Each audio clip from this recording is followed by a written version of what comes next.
de Dieu. Alléluia. Oui, Seigneur, tu es glorieux. Tu es l'alpha et l'oméga. Tu règnes dans tous les temps. Tu étais assis sur ton trône de gloire au jour du déluge.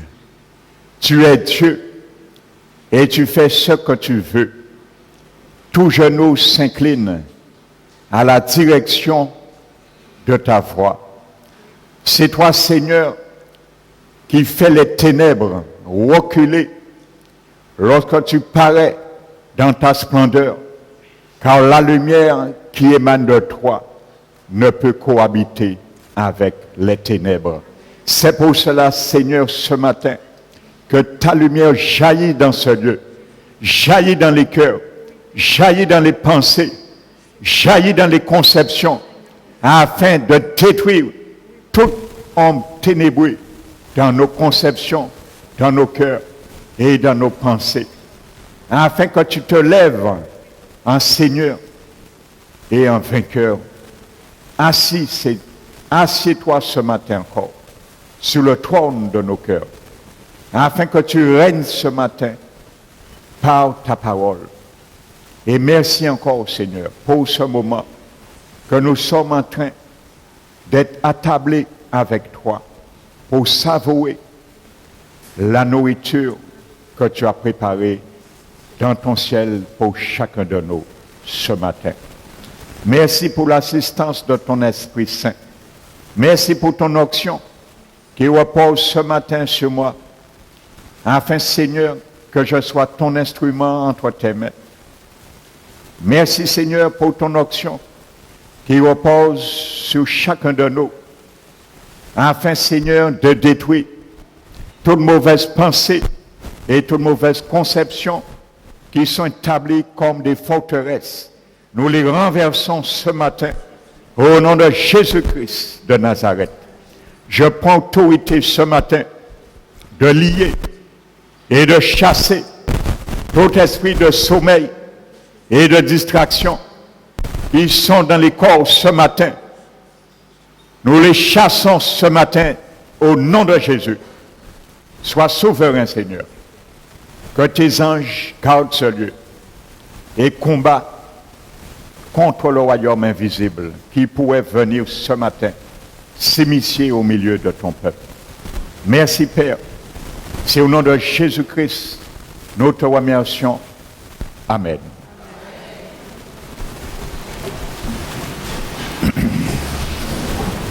Asseyez-vous, frères et sœurs.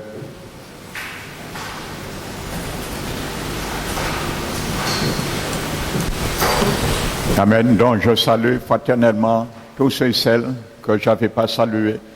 Encore une fois, soyez les bienvenus. Alléluia.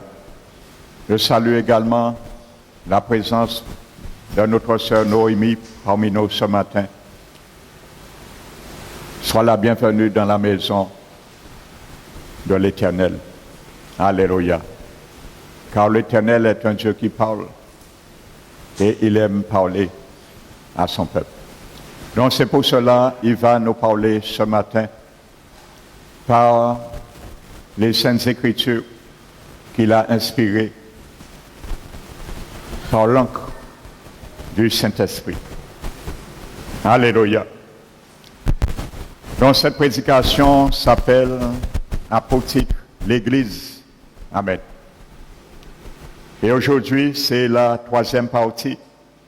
Donc pour ceux et celles qui prennent cet enseignement pour la première fois aujourd'hui, donc sachez que les précédents sont enregistrés sur CD et DVD, donc vous pouvez les avoir gratuitement à votre convenance. Amen. Donc il suffit de les commander près de notre frère Fabrice Manicor qui s'occupe de la technique à ma droite. Amen. Donc nous étions arrêtés dimanche sur l'objectif de la construction de l'édifice de notre Seigneur Jésus-Christ, dont il a dit de sa bouche qu'il bâtira son Église. Amen. Et il a dit que le séjour des morts, l'enfer, ne prévaudront point contre cette Église, cette entité spirituelle. Amen. Donc ça veut dire que le moment que Jésus va bâtir son Église, que l'enfer et le royaume des ténèbres ne prévaudront pas contre cette œuvre, contre cette construction. Alléluia. Donc nous avons vu que le Seigneur, j'introduis succinctement pour ceux qui prennent pour la première fois, alléluia, que Jésus utilise des pierres parce que pour bâtir, un architecte peut bâtir un édifice, il faut qu'il ait des matériaux. Il faut qu'il ait des instruments. Donc le matériau qu'il choisit dans ce monde, ce sont des pierres. Amen. Donc nous l'avons déjà vu, nous avons déjà touché cette partie, que ce sont des hommes, des femmes, de tout âge, de toute classe éthique et ethnique, de toute nation, qui sont désireux être ces pierres que le Seigneur a envoyées, sa locomotive, dans la carrière de ce monde, qui appartient, je disais, la parole nous dit, qui est au diable maintenant. Mais le Seigneur s'est qualifié, bien sûr, en tant qu'architecte, maître d'œuvre, maître d'ouvrage, acquitter le droit légal, légitime de prendre des pierres dans tout compartiment dans ce monde, comme il lui semble, parce qu'il a le titre de propriété pour bâtir son église. Il a payé pour cela 35 d'argent. Et c'est pour cela, je disais dimanche, que le diable ne peut pas s'opposer et l'accuser de voler quoi que ce soit dans son royaume, parce que Jésus a payé pour cela. Il a payé 35 d'argent comme quelqu'un qui doit payer un titre de propriété pour construire une maison ou quoi que ce soit. Sans quoi, il est hors la loi. Et lorsqu'on construit quelque chose qui n'est pas en harmonie avec la loi, on n'a pas le titre de propriété. Si on a déjà commencé, la loi a le droit de briser et de casser la construction. Alors c'est pour cela que le diable n'a aucun droit de casser la construction que Jésus s'est qualifié pour mettre sur son royaume même. Amen. Donc ces pierres, ce sont les hommes, les femmes. Donc ce sont des pierres des hommes et des femmes que le Seigneur arrache, qui lave, qui nettoie de la boue. Alléluia. Parce que dans ce monde, on ne connaît qu'une seule chose, que la boue du péché. Alors lorsque le Seigneur prend une pierre qui était morte dans ce monde, remplie de la boue du péché, il le nettoie, il le lave, et ensuite il le met sur son édifice afin de le sculpter comme il veut et lui donner la forme qui lui convient. Alléluia. Donc c'est pour cela que Jésus donne aux chrétiens qui sont ces pierres une forme qui lui semble bon, pas une forme que nous voulons. Alléluia. Donc Jésus nous place un endroit bien précis dans son édifice et nous ne devons pas dire non plus au Seigneur, pourquoi tu m'as placé là? Alléluia. Donc c'est pour cela que le Seigneur place aussi certains chrétiens dans des églises bien spécifiques, parce qu'il sait pourquoi, parce qu'il a un but, c'est de nous sculpter selon son cahier de charge. Et nous allons le voir aujourd'hui, comment le Seigneur bâtit son église avec son cahier de charge. Le Seigneur Jésus a son cahier de charge également. Alléluia. Et nous allons voir de quoi est fait, décrit, il stipule ce cahier de charge. Alléluia. Pour construire son église. Donc nous avons vu dimanche dernier qu'il y a 3 objectifs pour lesquels que Jésus bâtit son église. Donc premièrement, nous avons vu la cause, amen, il y a une cause à cela dont je ne vais pas m'étendre, c'est parce que tout homme est venu au monde mort. Alléluia. Donc la cause de la construction de l'Église de Christ, c'est que tout homme sont venus au monde mort, condamnés. Alléluia. Donc deuxièmement, nous avons vu également la solution pour ces gens, pour chacun de nous qui sont venus au monde.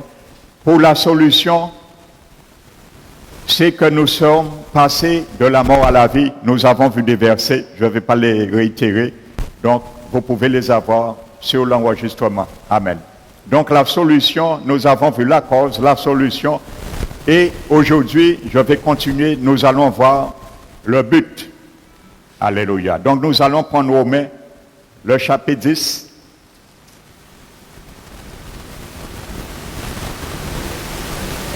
Romains chapitre 10. Alléluia. Amen.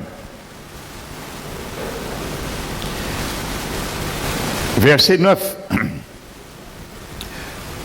Si tu confesses de ta bouche le Seigneur Jésus, alléluia, et si tu crois dans ton cœur que Dieu l'a ressuscité des morts, tu seras sauvé. Amen. Car c'est en croyant du cœur qu'on parvient à la justice, et c'est en confessant de la bouche qu'on parvient au salut. Alléluia. Donc, dans le but, amen, troisième objectif, le but maintenant, c'est que toute personne qui vient au monde, qui sort dans le sein de sa mère, qui a foulé cette planète Terre, puisse un jour confesser que Jésus est le Seigneur et il est l'unique Seigneur. Alléluia. Nul ne peut entrer dans l'édifice parce que ça fait partie du cahier de charge de Jésus. Nul ne peut être une pierre dans l'édifice de Jésus-Christ qui est le fondement. Comme je disais, il est le béton coulé. S'il ne confesse de sa bouche que Jésus est le Seigneur. Parce que Dieu ne fait acceptation de personne. C'est la confession que l'apôtre Pierre a faite. Alléluia. Il a confessé que Jésus est le Seigneur. Amen.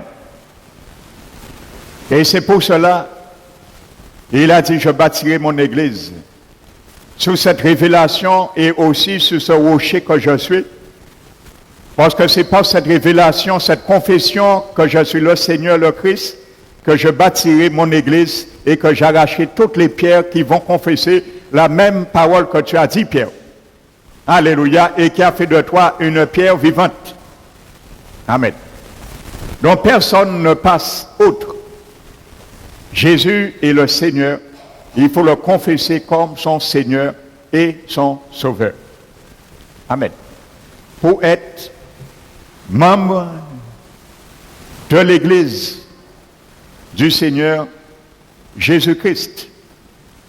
Amen. Donc il est le Seigneur. Parce que la Bible nous dit que Jésus est mort pour nos péchés et ressuscité pour notre justification. Alléluia. La Bible dit lorsque nous étions encore pécheurs, Christ est mort pour nous. Alléluia. Et il a dit, ayant été justifiés par son sang, nous serons aussi soustraits de jugement à venir. Alléluia. Pourquoi nous sommes justifiés par son sang? Parce qu'il est mort pour nos péchés et ressuscité pour notre justification. Donc si nous sommes justifiés par son sang, nous serons soustraits de la condamnation. Parce que la justice de Dieu nous déclare non coupables.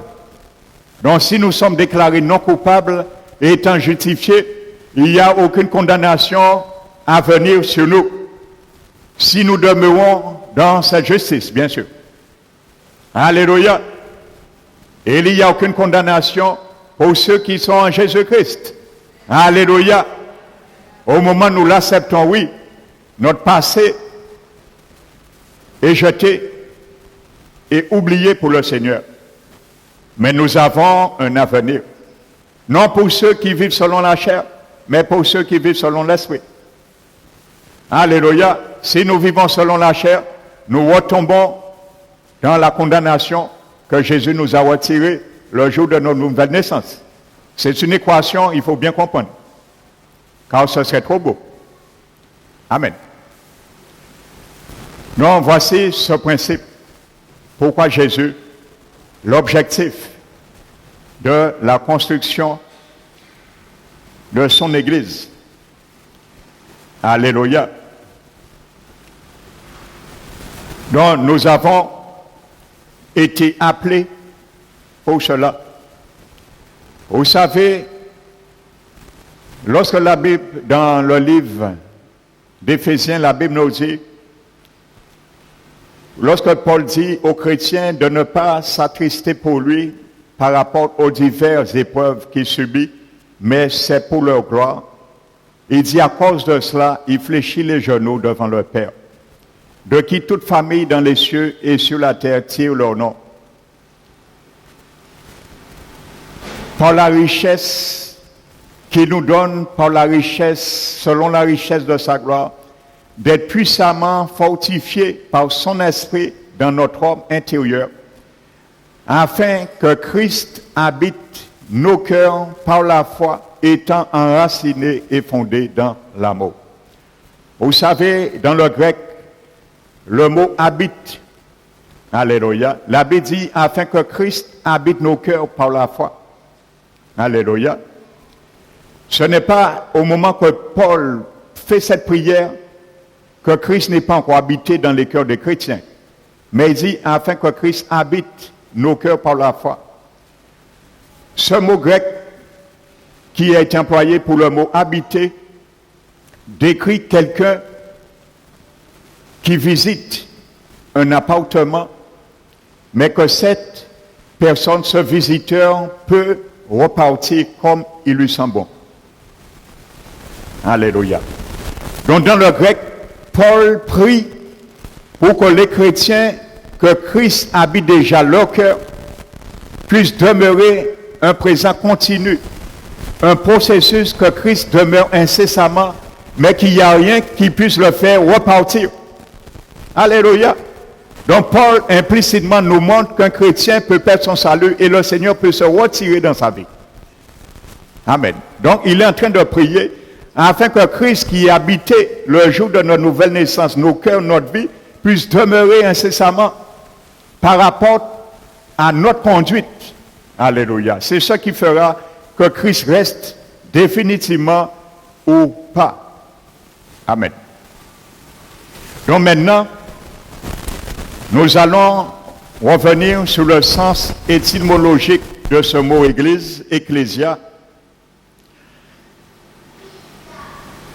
Et nous allons maintenant le décomposer, parce que c'est ce qui décrit un chrétien. Le mot ecclésia que nous avons vu,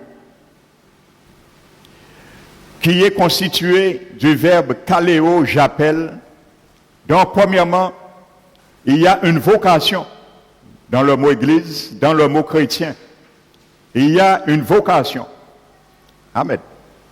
Nous avons vu le mot ecclésia veut dire j'appelle, premièrement, le verbe appeler. Donc, il y a une vocation. Donc, toute personne qui vient au monde a cette vocation. Toute personne. Hitler avait cette vocation. Qu'il est conscient ou pas, Dieu l'avait appelé à cette vocation. Alléluia. L'Antichrist avait cette vocation, aura cette vocation, du moins. S'il n'est pas encore là, parce qu'on ne sait pas si l'Antichrist n'est pas encore là. Alléluia. Moi, sincèrement, à mon avis, ce sera un homme qui aura une stature quand même assez forte, assez intelligente. Donc, je pense que peut-être cet homme, ça c'est mon avis, je ne fais pas d'une doctrine, ça c'est mon avis, je pense plus simple que cet homme existe déjà. Alléluia. Parce que les signes avant-coureurs qui décrivent le retour du Seigneur sont vraiment militants. Donc, il se peut que cet homme existe déjà, on ne sait pas qui. La Bible nous dit simplement qu'il va émerger au sein de 10 grandes coalitions mondiales. Et c'est ça qui est en train de se mettre en place. Il sortira au milieu et il sera le politico-religieux, le dictateur de ces 10 grandes coalitions mondiales. Alléluia. Donc, il avait cet appel. Alléluia. Il avait cette vocation également. Il aura. Judas avait cette vocation. Donc, toute personne est appelée. Dieu ne permet jamais quelqu'un de venir au monde s'il n'est pas appelé. Alléluia. Mais ce qui fait la différence, il y a l'élection. Et ce n'est pas Dieu, permettez-moi de vous le dire, ce n'est pas Dieu, mon frère, ma soeur, qui va t'élu. Ce n'est pas Dieu qui va m'élu. Alléluia. C'est moi et toi qui va travailler à ton élection. Tu as cette vocation, mais l'élection t'appartient, m'appartient. Alléluia. Parce que Dieu ne décide pas de sauver à l'avance quiconque. Toutes personnes sont appelées. Et il a dit, il y a beaucoup d'appelés, mais peu d'élus. Donc j'appelle, il y a une vocation. Regardez ce que l'apôtre Pierre dit aux chrétiens dans son épître, deuxième épître, je crois le chapitre 1. Il dit aux chrétiens de vous appliquer, il parle à moi, il parle à toi, de vous appliquer à affermir. Écoutez bien, de vous appliquer à affermir. Ce n'est pas Dieu qui le fait. Ça, c'est moi et toi. Votre vocation et votre élection. Alléluia. Votre vocation, tu es appelé, je suis appelé, mais aussi votre élection. Alléluia. Lorsqu'il y a vote, les candidats sont là pour être dans un but élu. Ils peuvent ne pas l'être. Et malheureusement, tout candidat n'est pas élu. Ils ont tous une vocation, mais ce n'est pas tous qui ont l'élection. Tous ont le même but à atteindre lorsqu'ils se présentent candidats des élections, mais tous, malheureusement, n'est pas élus. Donc c'est la même réalité, nous sommes tous appelés à l'élection. Dans chaque église, chaque chrétien est appelé à une élection, mais malheureusement, il faut le dire, tous les chrétiens ne seront pas élus. Il faut que vous entendiez ça aujourd'hui pour habituer nos oreilles à entendre ceci. Parce qu'il y a des églises qu'on n'habitue pas aux chrétiens d'entendre ceci, et c'est biblique. Amen. L'apôtre Pierre a dit, appliquez-vous à fermer votre vocation et votre élection. C'est ainsi que le royaume éternel de notre Seigneur Jésus et Sauveur vous sera largement accordé. Alléluia. Et il parle le futur. Amen. Et il dit, c'est pour cela, je prends le soin de vous rappeler ces choses. Rappeler ces choses. Il faut rappeler la parole de Dieu. Il faut rappeler sans cesse aux chrétiens. Parce que parfois nous sommes des auditeurs oublieux. Et il dit, c'est pour cela, je prends le soin de vous rappeler ces choses. Alléluia. Bien que vous les saviez, il dit, bien que vous les sachiez, et que vous êtes affermis dans la vérité présente. Mais Pierre prend le soin de les rappeler. Et ensuite, il dit même,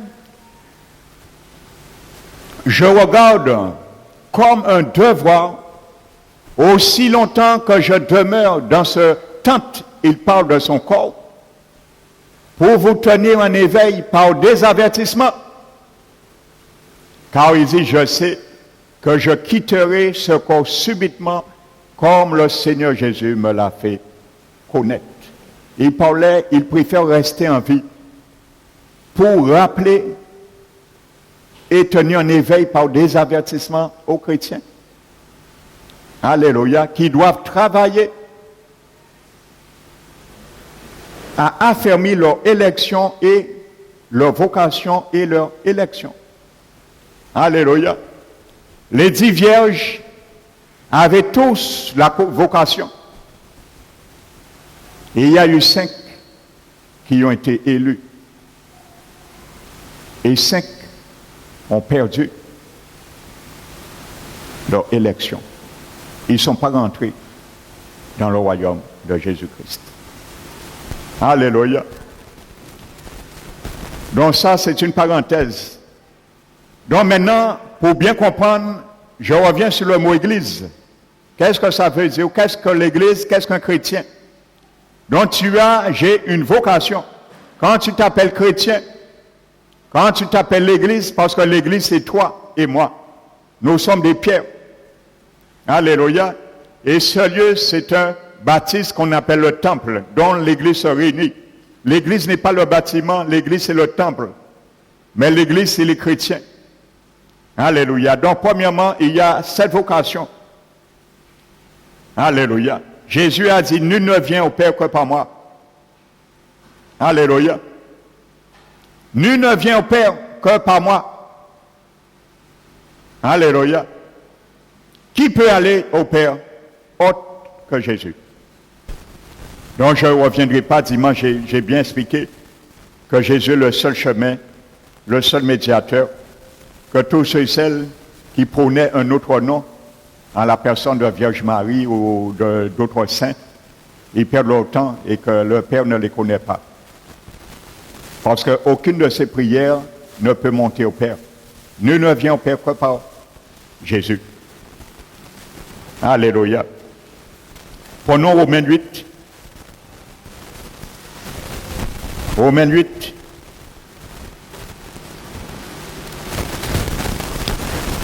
Verset 30.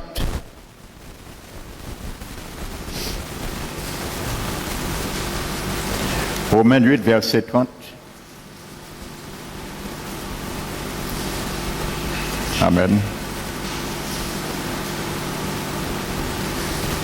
Il y aura quelque chose.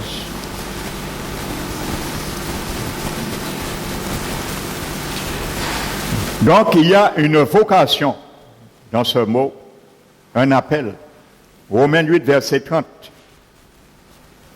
Et ceux qu'il a prédestinés, il les a aussi appelés. Et ceux qu'il a appelés, il les a aussi justifiés. Ça veut dire, il les a déclarés non coupables. Et ceux qu'il a justifiés, il les a aussi glorifiés. Amen. Donc, il y a un appel à cela. Et nous tous sommes appelés. C'est pour cela que Jésus a dit de prêcher l'évangile au monde entier pour servir de témoignage. Celui qui croira et qui sera baptisé sera sauvé. Celui qui ne croira pas sera condamné. Il n'y a pas d'autre mesure. Et il n'y a pas d'autre instrument de mesure pour condamner quelqu'un. Tu crois ou tu ne crois pas. Amen. 2 Thessaloniciens, chapitre 2. 2 Thessaloniciens, le chapitre 2.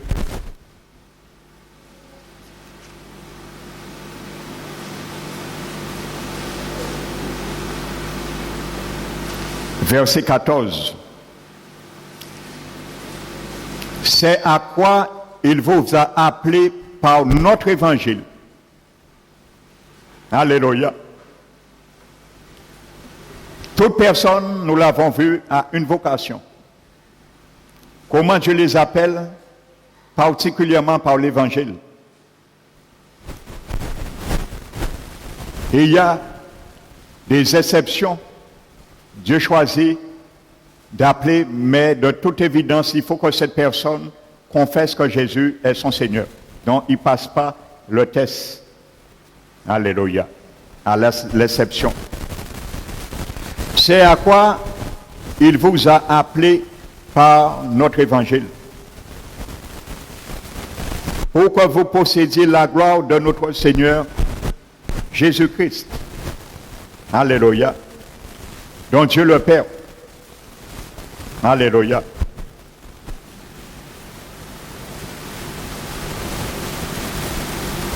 Donc Dieu appelle. Alléluia.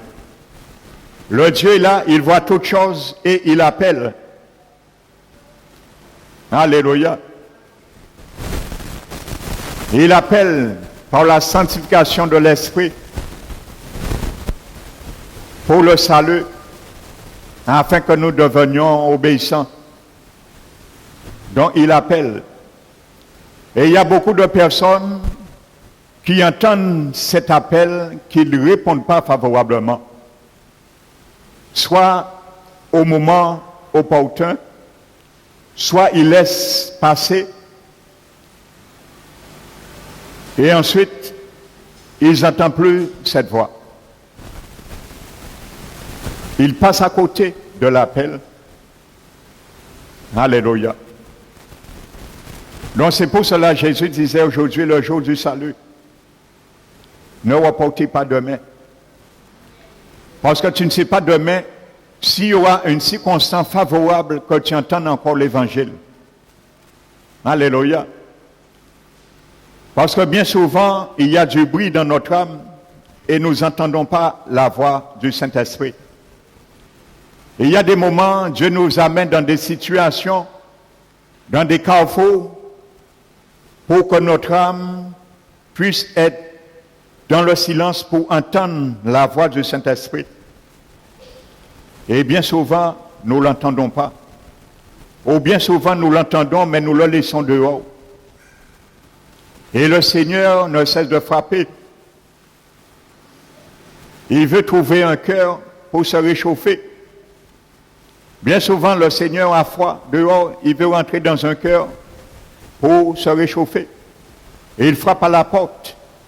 Et il dit, si quelqu'un entend ma voix et m'ouvre, je rentrerai et je souperai avec lui.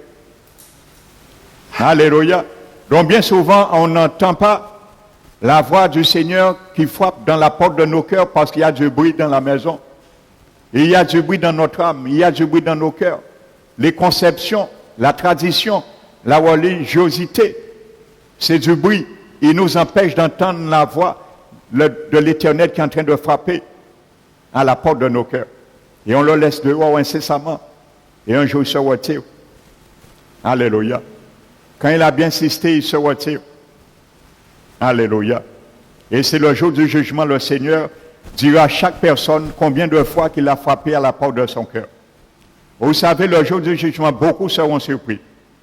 Quand le Seigneur Jésus va lui dire, j'ai frappé à la porte de ton cœur 10 000 fois pendant toute ta vie. Il va dire, mais ça ne va pas.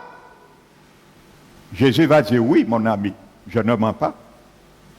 Je suis oui, le oui et l'amen. Je ne peux pas mentir sur toi pour te condamner. Et le Seigneur va ouvrir le livre qui est ouvert sur la vie de chaque individu. Il va lui dire, voici. La première fois que j'ai frappé à la porte de ton cœur, c'était tel jour, telle date, telle heure. Chez telle personne, tu étais là, tu faisais ça. La deuxième fois, ainsi de suite.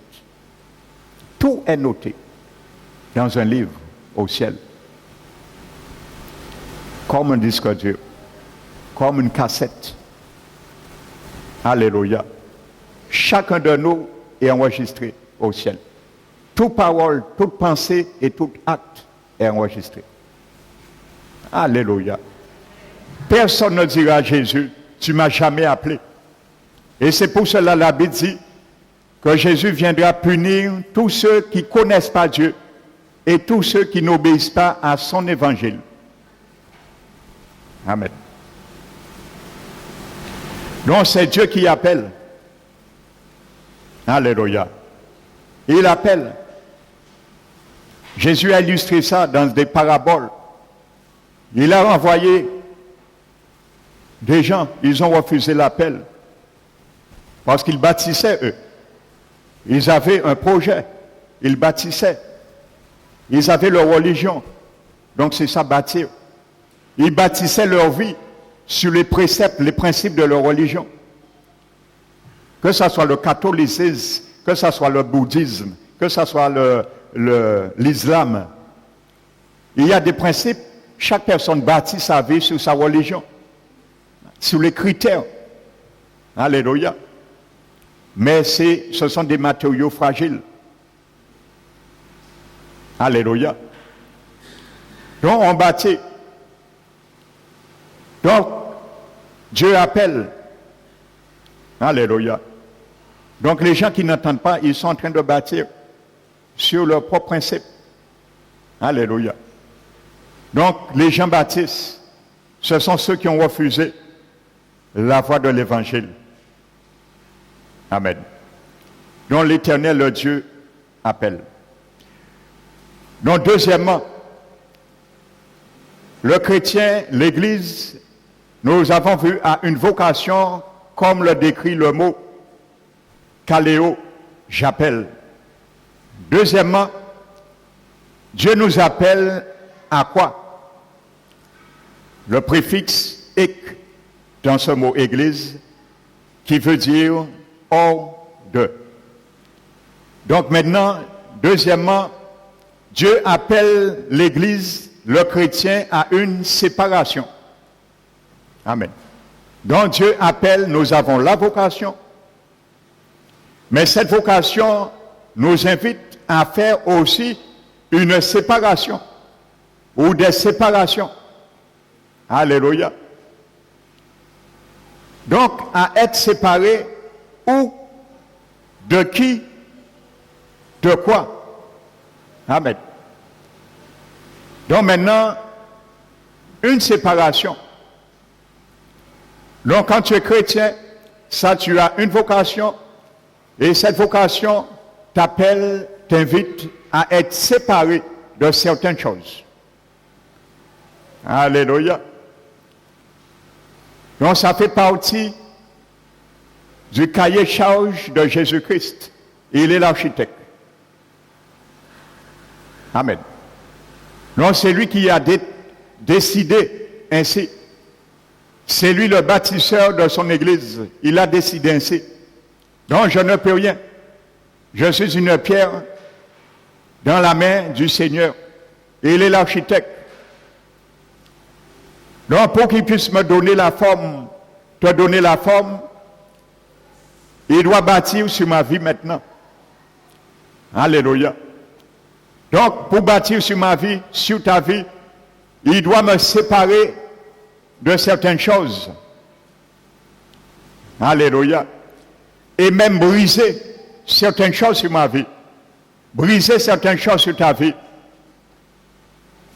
Alléluia. Vous savez, il y a des pierres. Pour les sculpter, il y a des couches rudimentaires. Il faut les casser. Alléluia. Il faut les casser. Donc, pour être séparé aussi de ce que Dieu veut totalement, il y a des choses que Dieu doit briser aussi dans nos vies.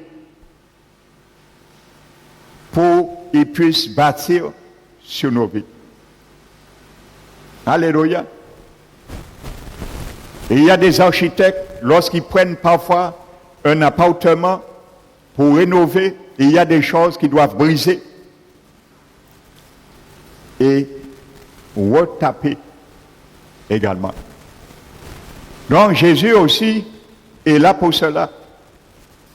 Il a envoyé son locomotive, le tracteur du ciel, le Saint-Esprit de Dieu. C'est le Saint-Esprit de Dieu qui est là pour cela. La Bible dit qu'il vient rétablir toutes choses. Alléluia. Nous reviendrons tout à l'heure dessus. Donc la séparation, parce que la Bible nous dit que le mot église chrétien veut dire order, être order. Amen. Prenons acte 2.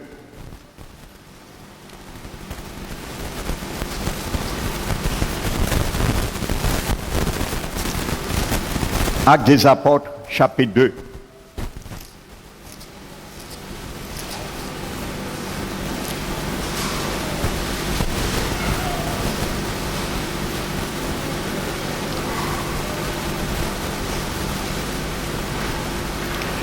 Nous allons voir un certain nombre de principes que Dieu nous invite à être order.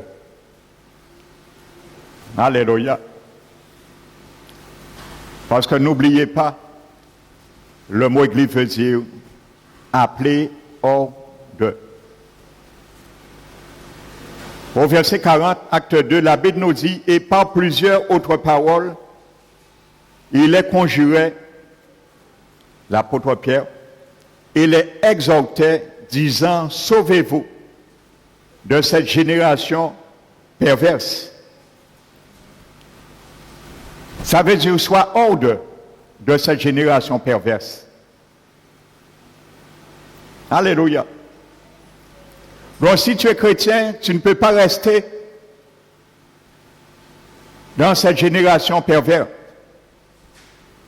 Ça veut dire la perversion de ce monde. Ça ne veut pas dire que Dieu te retire dans ce monde. Il a dit, vous êtes du monde, mais vous ne faites pas partie du monde. Alléluia. Nous devons respecter les principes, les lois du monde. Alléluia. Quand ça ne nous enjoint pas à transgresser, bien sûr, la loi de Dieu. Parce que la loi de Dieu est au-dessus de toute loi d'homme. Alléluia.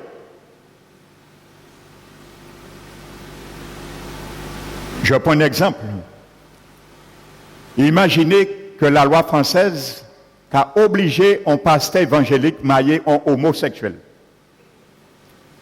Ça, c'est la Constitution, la loi française.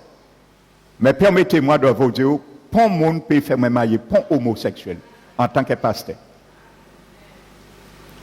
Quoi que ça me coûtera, personne ne me fera. Parce que la loi de Dieu me dit, Éphésiens 6, 11, que les homosexuels iront en enfer. Ça, c'est clair.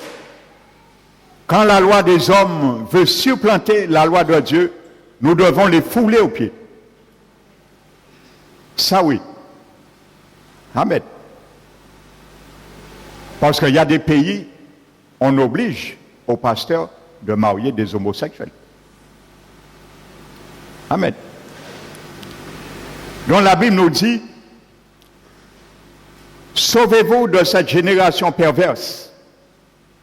Si des homosexuels viennent dans l'église là, gloire au Seigneur. Parce que bon Dieu qui voyait pour un but. Pour vous délivrer, en quelque sorte, si vous avez délivrance, là oui, on peut faire baillot.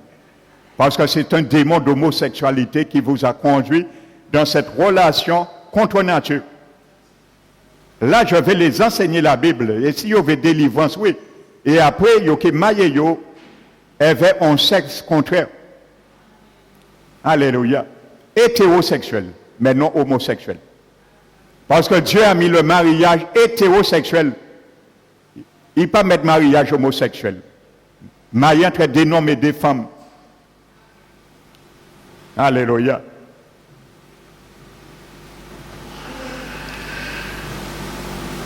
Que dirons-nous si ça arrivait? Certains pasteurs qui disent qu'il faut respecter la loi des hommes.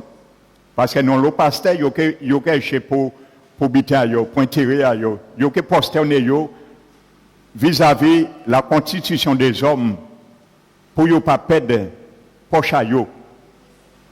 Alléluia. Mais vous savez, dans les derniers temps, de toute façon, Dieu est en train d'éprouver son Église. Hein. Et ne vous en faites pas. Hein. La Guadeloupe ne va pas y passer. Parce que Dieu est en train de remuer son Église. Alléluia. pour voir secouer l'arbre, pour voir le fruit qui est vrai ou pas. Alléluia. Les fruits qui sont restés accrochés au sceptre,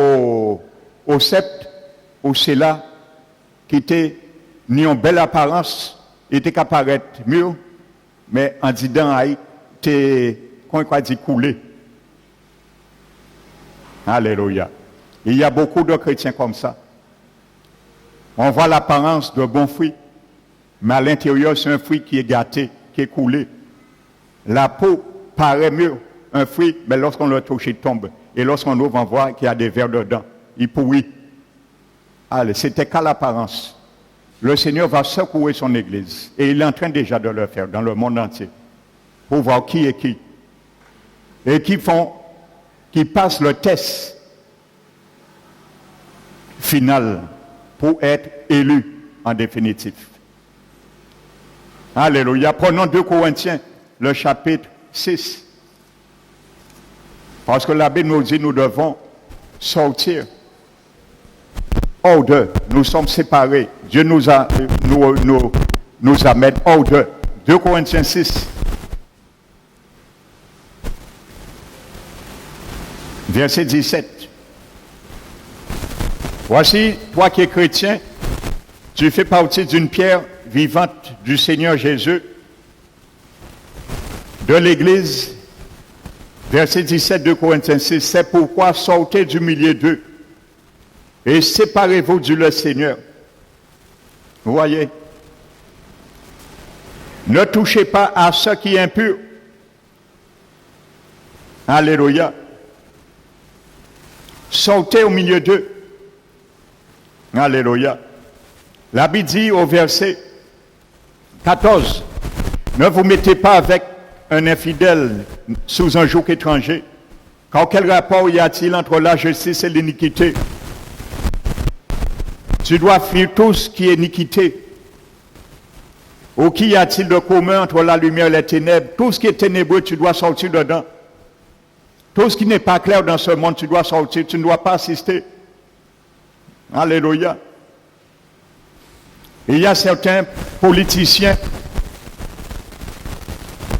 je ne vais pas nommer de nom, il y a un qui me demandait de prier pour lui, un élu. Il demandait à l'église de prier pour lui. Mais on lui avait posé une question, est-ce qu'il est franc-maçon? Il a dit non. Mais il dit, il va dans les réunions. Il est obligé. Parce que s'il ne va pas dans les réunions, il n'est pas franc-maçon, mais il va quand même avec les gens, parce qu'il est dit, si on ne participe pas, on risque d'être mis à côté dans la politique. Non. La Bible dit, tout ce qui est ténèbres, tu dois sortir. Alléluia. Quand il n'y a pas de commun, la lumière et les ténèbres ne sont pas mis en commun. Alléluia. Quand on est chrétien, on a un choix à faire. On a un choix à faire. Quoi que ça nous coûte. Qu'y a-t-il de commun entre la lumière et les ténèbres? La franc-maçonnerie, c'est les ténèbres. Tu es lumière, tu n'as pas à participer à quoi que ce soit dans des réunions de franc-maçons. Alléluia. Parce que pour être franc-maçon, le premier critère on te demande, il faut croire à un Dieu. Parce que la franc-maçonnerie, c'est une religion. C'est une religion, mais qui est satanique. Pour être franc-maçon, on te demande, il faut croire à un Dieu, pas à Dieu. C'est subtil. Et vous savez, il y a beaucoup de chrétiens évangéliques qui sont francs-maçons. Parce qu'ils ont enseigné que ça n'est pas grave. Parce qu'on ne peut pas perdre ça là.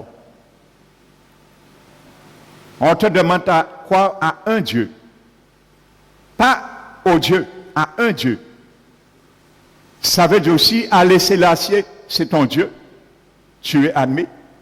Si Bouddha, c'est ton Dieu, tu es admis. Si c'est Mahomet qui est ton Dieu, tu es admis. Si c'est Krishna qui est ton Dieu, tu es admis. Il faut croire à un Dieu.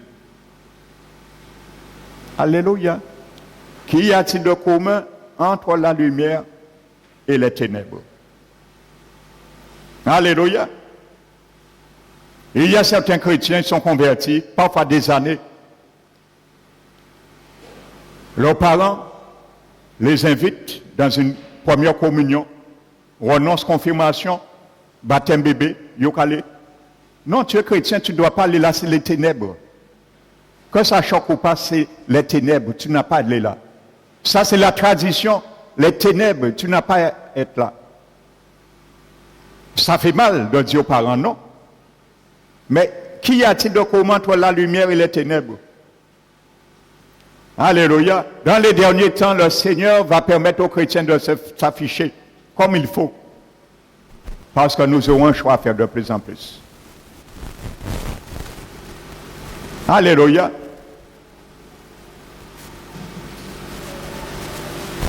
Et il y a des serviteurs qui enseignent les chrétiens qui en tant que chrétiens, ils peuvent être parrains et marraines pour convertir en païen. Et il n'y a rien de mal d'être parrain et marraine pour convertir en païen. Comprenez ce qu'on sent pour convertir en païen? Il peut convertir, oui.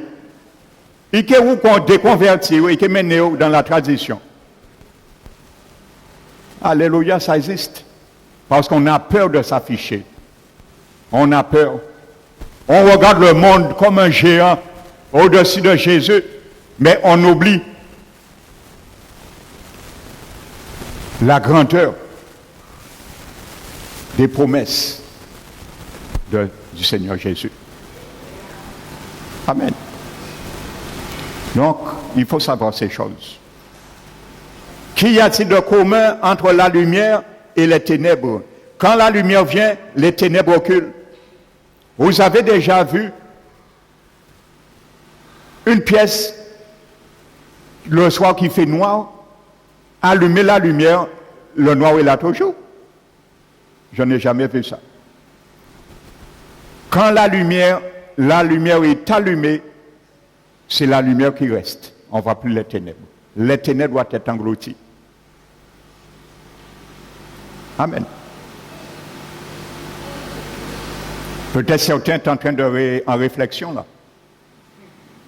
Peut-être tu es en réflexion là. Tu dis, bon, mais ça n'a pas fait longtemps en termes de confirmation.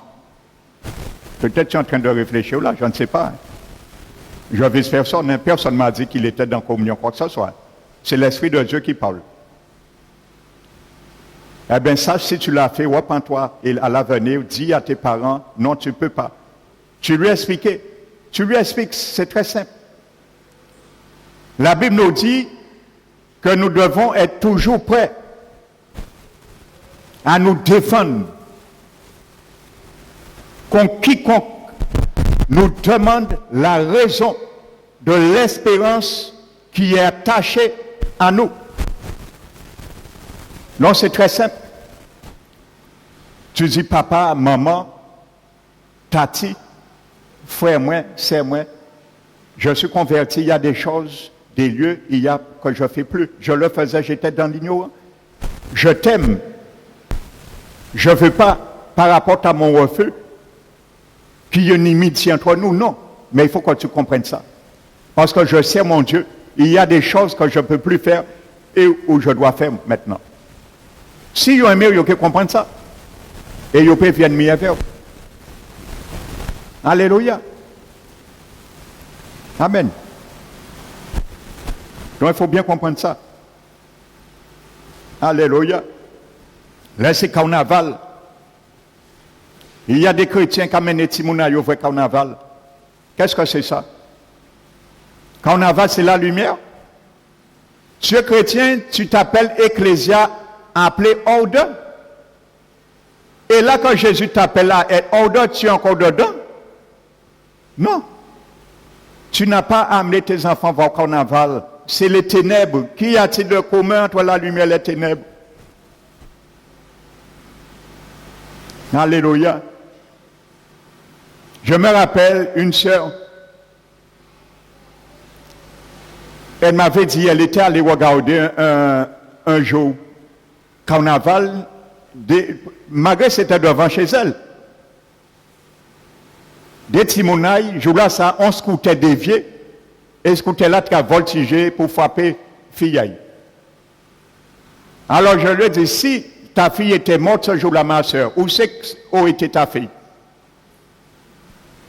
Où serait allée ta fille? Pas au ciel.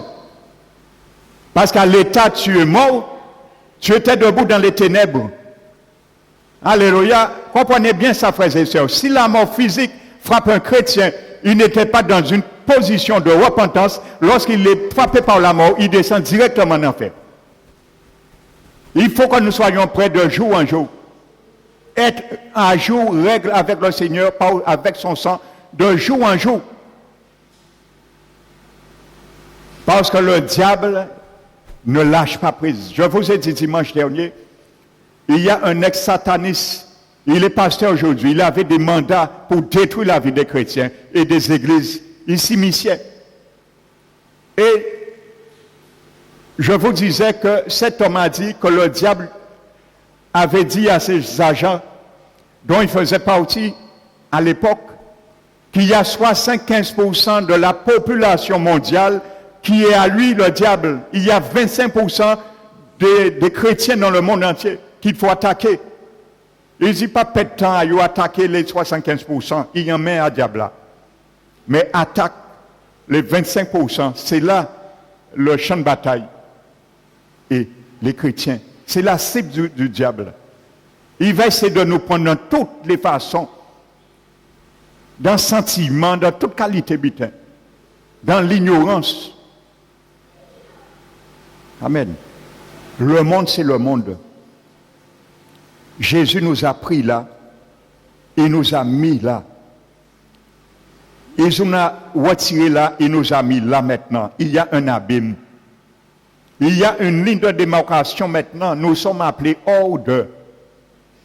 Il y a une ligne de démarcation. On t'invite dans un endroit, c'est les ténèbres. Tu as une ligne de démarcation. Tu ne peux pas retourner là. Sous aucun motif. Sous aucun motif. Tu vas dire, mais oui, mais pour lui faire plaisir une seule fois, j'allais perdre ma vie, il m'a sauvé, au moins pour reconnaissance. Non, il ne t'a pas sauvé. C'est Jésus qui t'a sauvé. Jésus l'a utilisé pour te sauver. La reconnaissance, il y a Jésus. Alors, ne trafique pas avec le royaume des ténèbres pour faire plaisir. Parce que Jésus a dit, on ne sert pas deux maîtres en même temps. Si tu fais plaisir à l'autre maître, Jésus sera jaloux. Parce qu'on va haïr un et on va aimer l'autre. On ne peut pas servir deux maîtres en même temps. Alléluia. Quel accord y a-t-il entre Christ et Bélial? Ou quelle part a le fidèle avec l'infidèle? Christ et Bélial. Quel rapport y a-t-il entre le temple de Dieu et les idoles? Il y a des chrétiens, ils ont des idoles à Kazayo toujours des années. J'en ai déjà vu en visitant parfois des chrétiens, ils ont leurs idoles toujours, ils pour jamais détruire ça. Ça arrive. Des chrétiens évangéliques quand je parle. C'est encore là. Il y a encore tableau, il y a des petites statuettes, des petites choses qu'ils ont achetées en voyage, à Lourdes, ainsi de suite, des petits sujets, mais qui ont un pouvoir occulte, des petits anges, des éléphants. Alléluia. Ils ont acheté ça dans des boutiques en Inde, éléphants. Vous savez, l'éléphant qu'on vend dans certains magasins, c'est un gris-gris. Parce qu'en Inde, dans l'hindouisme, la religion hindouiste, qui est satanique, ça représente, il déifie cet animal. Alléluia. C'est comme sacré. Donc on met ça chez nous, nous avons désacralisé le nom de Dieu, le vrai Dieu, à l'égard de ces choses. Et il y a certains chrétiens, ils sont convertis, ils ont encore chez eux le chapelet. Ils n'ont pas servi, puis bien sûr, heureusement, ou du moins, ni certains parfaits. Mais c'est là, dans leur tiroir. Ils n'ont pas jamais débarrassé. il y a certains chrétiens qui ont encore chez eux des livres de 144 prières. Ils ont un tiroir chambayo, la litanie, le rosaire, toujours des années ils ont converti. Qu'y a-t-il?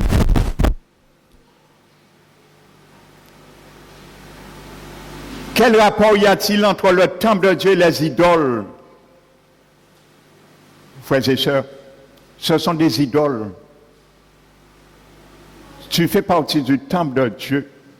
Tu ne dois plus maintenant faire partie de ces choses, prendre part de ces choses.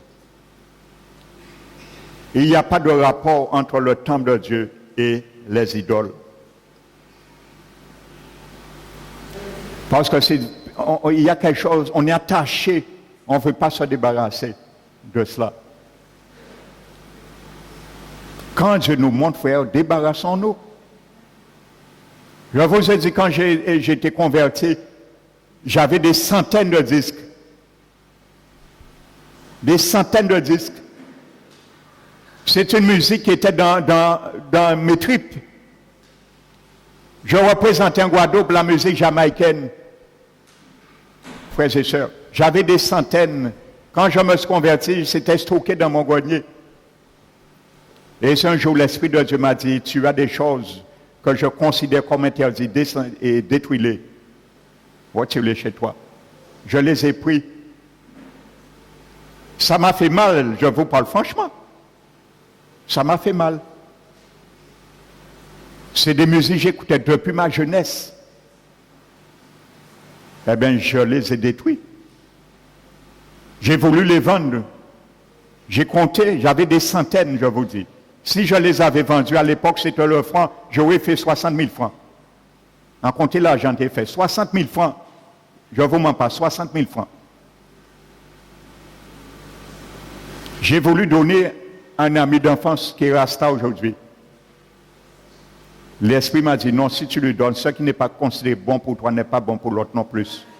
Alors, dernier recours en tennis, c'est brûler yo. Et permettez-moi de vous dire, j'ai commencé à brûler le premier disque, il était 13h30, je me rappelle aujourd'hui. Quand j'ai terminé de brûler le dernier disque, il était 19h30. Arrêtez la qu'à brûler yo toutes. Et arrêtez qu'à garder yo toutes carbonisées. Je l'ai fait. Je sais, il y a des choses, ça fait mal. Mais quand le Seigneur vient arracher, il faut faire mal. Parce qu'il veut couper le cordon ombilical là. Donc il faut obéir. L'obéissance vaut mieux que le sacrifice. Alléluia. Donc je sais, quand nous sommes dans la vérité c'est la vérité. Jésus a dit, vous êtes la lumière du monde. Il n'y a pas de cohabitation avec les ténèbres. Il faut qu'on ne voit aucune ombre de ténèbres dans la vie d'un chrétien. C'est une réalité, frères et sœurs. Et quand nous serons arrivés dans cette réalité, le Seigneur viendra. Parce que vous savez, Jésus, l'église n'est pas prête.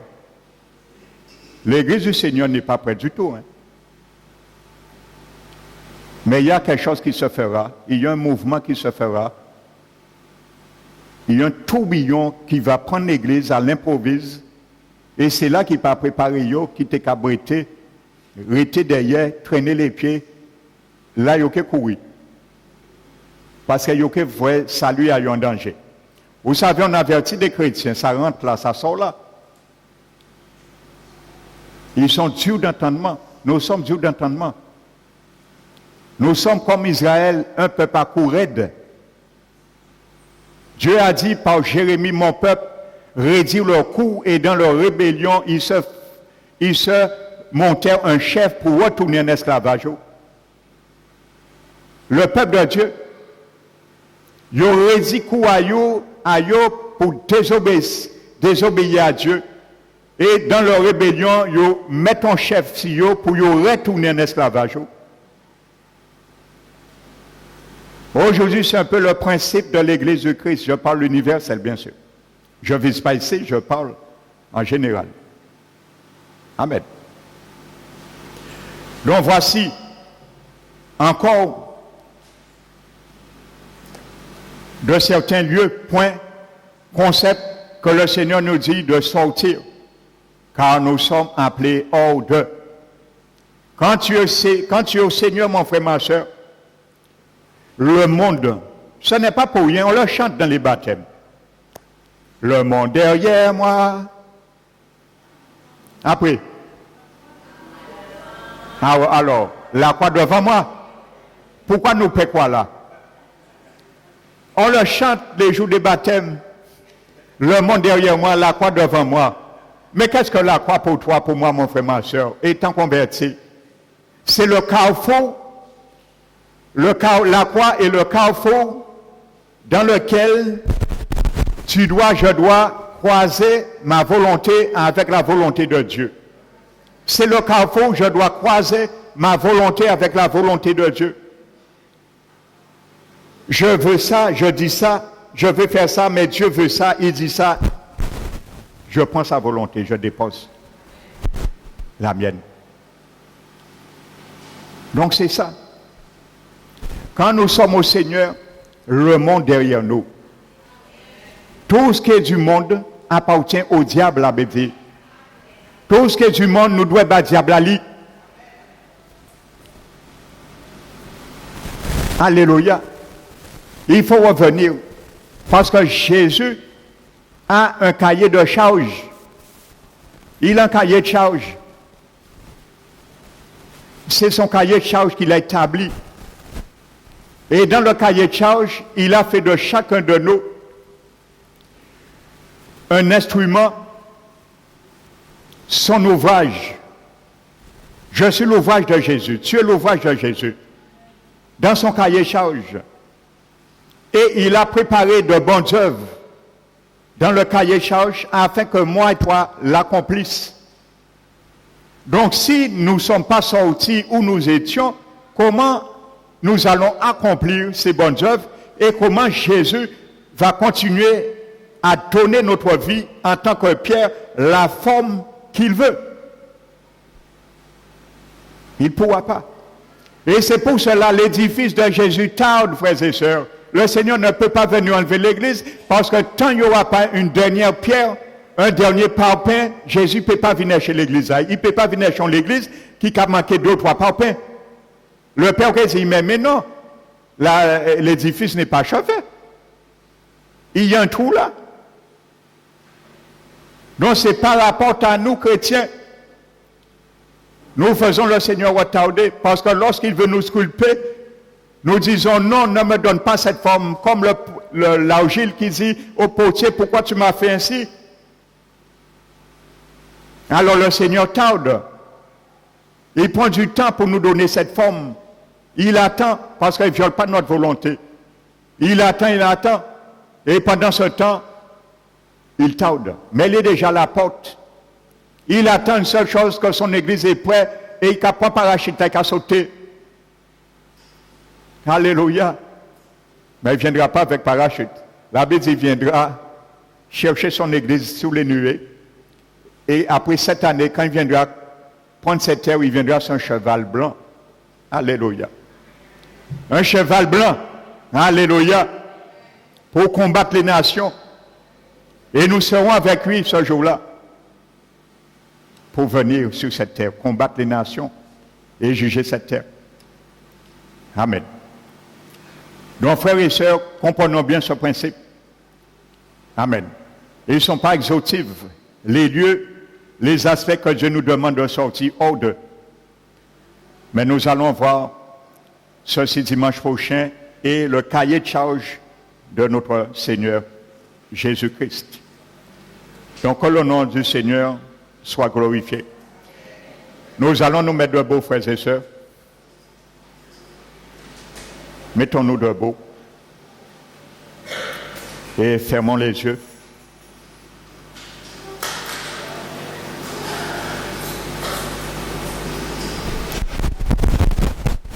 Père, nous voici devant toi. Nous sommes ton peuple. Nous sommes ceux et celles que tu appelles ordres. Tu nous as montré ta parole qui nous a conduits dans les sentiers Des sentiers, Seigneur, que nous n'avions pas appréhendés jusqu'à aujourd'hui.